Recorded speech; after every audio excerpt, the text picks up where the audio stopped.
Tensionet mes Izraelit dhe Iranit janë përshkallëzuar më tej, pasi autoritetet izraelite pretendojnë se kanë eliminuar një nga figurat më të fuqishme të strukturave drejtuese iraniane. Ministri i Mbrojtjes i Izraelit, Israel Katz, njoftoi se në një operacion gjatë natës është vrarë sekretari i Këshillit të Lartë të Sigurisë Kombëtare të Iranit, Ali Larijani.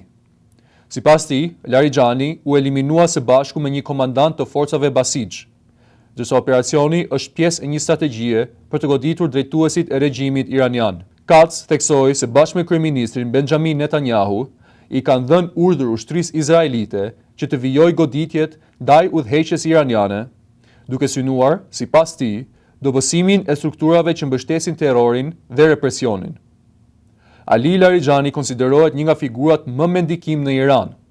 Ai ka mbajtur poste kyçe ndër vite, përfshirë drejtimin e parlamentit për më shumë se një dekadë, rolin e negociatorit bërthamor dhe funksione të rëndësishme në aparatin e sigurisë. Me një karrierë që nis nga garda revolucionare gjatë luftës Iran-Irak, Larijani ka qenë një figurë e afërt me liderin suprem Ali Khamenei dhe një nga arkitektët e politikave strategjike të vendit. Së fundmi, ai është rikthyer në qendër të vendimmarrjes si drejtues i Këshillit të Sigurisë Kombëtare.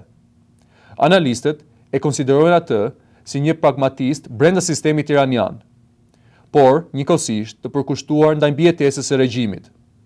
Ai ka luajtur rol të rëndësishëm edhe në strategjinë e Iranit në konfliktin aktual, duke paralajmëruar për një përballje të gjatë.